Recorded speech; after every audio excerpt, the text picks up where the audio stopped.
Hey people, welcome to the Run Testers. It's Kieran here, and in this video we are going to be talking about the Run Testers award-winning best daily trainer, the HOKA Mach 5. More specifically, we're going to be looking at how this shoe has held up after 100 miles. Now, HOKA has come in for some criticism from you guys, actually, in the comments, sometimes about its durability. So what we wanted to do was take a look at this after 100 miles and see how that durability is getting on. What's the comfort like? Is it still running as well? Is it still one of our favorite shoes? We'll be looking at all of those things in this review upcoming right now, so keep watching to find out.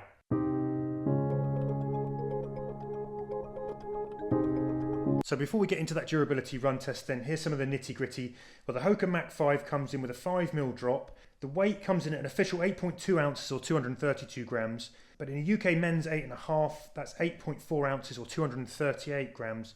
Price-wise, it's going to cost you £130 in the UK or $140 in the US. So if you're unfamiliar with the HOKA Mach 5, let's have a quick look at what the main features are and what this shoe really offers. Now, it's designed to handle both daily training and up-tempo efforts. This is a seriously versatile kind of all-rounder shoe. It can happily go from those low and slow efforts right up to the tempo faster training runs. And even in some cases, I'm sure you could race in it too. Key design features, got a reasonably big stack of ProFly Plus midsole foam. That's designed to give you kind of soft cushion landings, but also decent kind of toe off, good response, good kind of pep in each of your steps. Up top, you've got a single layered mesh upper that's been stripped back to a single layer to make it kind of nice and lightweight. It's still fairly textured, it's still fairly strong and rigid, but there's minimal overlays on this shoe. In fact, there are basically none. There's a little bit in the lettering, and so you've basically just got this kind of almost one piece upper. You've got an articulated heel here, which is quite narrow. That's designed, it's sort of fairly cushioned around the heel collar and into that back kind of cushion bit. That's designed to hold the heel in place nice and firmly, but also offer comfort and cushioning. You've got a sort of very thin, flat, gusseted single kind of tongue that lays flat across the top of the foot, holds across, just cuts out enough of that kind of lace pinch. Over on the outside, you've got some rubberized EVA kind of outsole here that is there to sort of beef up the durability and grip. And then to finish off, you've got HOKA's trademark rocker geometry that's there really to help you kind of roll efficiently through each of those kind of foot strikes, foot down to toe off, to make you kind of clip through nice and efficiently and help kind of ease you into your next stride.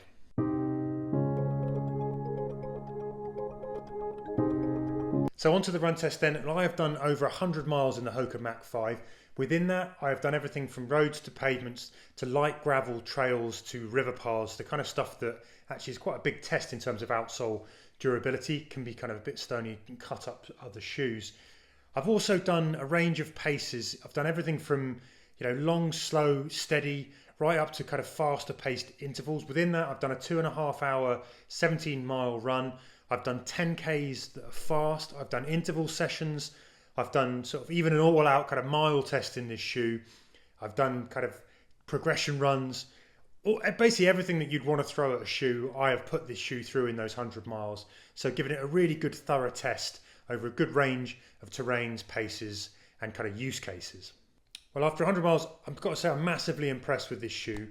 And in fact, despite the number of shoes that we have to get through in testing on this channel, I've actually managed to rack up 100 miles pretty quick in this shoe.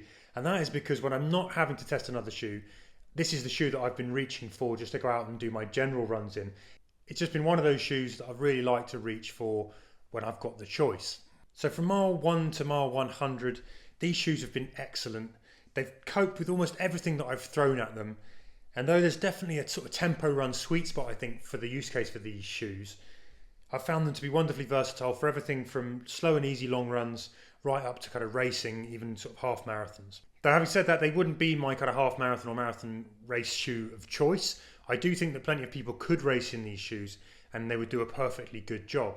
And now if you're on a budget and you're thinking you only want to buy one shoe that can do pretty much everything, can conquer everything, or you're thinking about the environment, you think actually I don't want to buy 3 or 4 different shoes to do different jobs, then the HOKA Mach 5 actually has that versatility, I think, to cope.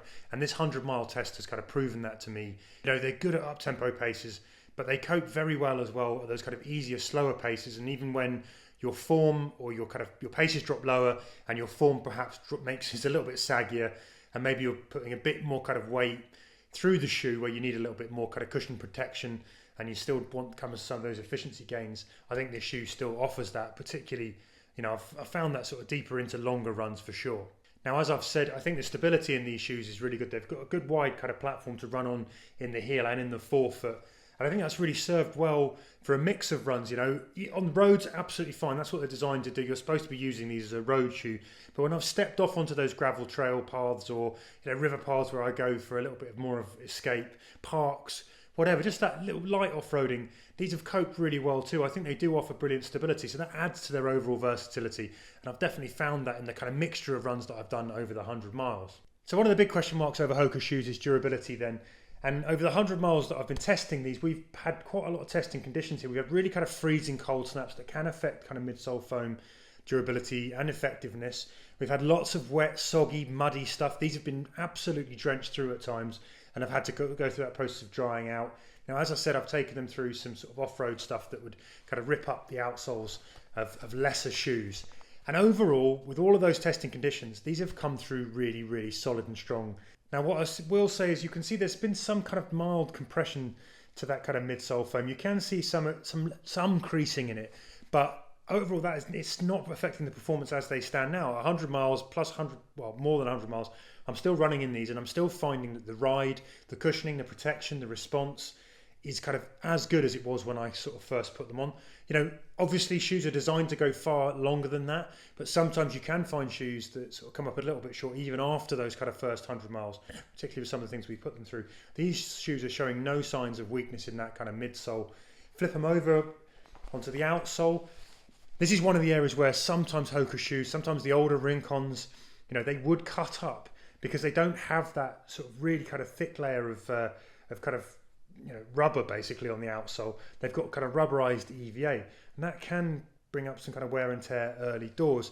But actually there's some sort of mild wear in the key impact zones, but nothing that you wouldn't expect.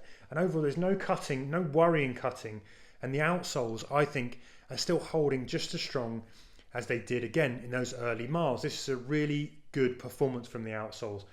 The uppers as well, for a single layer mesh, you might expect to start to see some wear and tear, particularly the way I've put these through, been really wet, really muddy. Sometimes you can sort of see some poking through where, particularly on the outsole, I get this with a little toe, but there's no signs of tearing. They're essentially, apart from being kind of muddy and a little bit kind of grubby, they're actually still in the sort of same kind of condition as they were when I first put them on. There's no kind of crazy collapsing or serious kind of wear and tear that I'd be worried about at this point. The lacing eyelets are all really strong and solid, well made. They've held well. The other thing that you can kind of suffer from with some shoes, in the heel collar, you kind of see this kind of fabric wear through, and some of the kind of the supports and the inlays there start to cut through, poke through. There's nothing. All around the heel collar is still really, really, really strong. No signs of wear and tear there. So after 100 miles, very happy. And actually, from a durability point of view, I think that these shoes are going to be able to put away, I reckon, another 300 miles without any trouble at all. I'd like to bet good money. I think overall, durability wise, this test that I put them through suggests to me that this HOKA shoe is going to be a really good value for money, long, durable shoe. So I don't think you have any concerns there.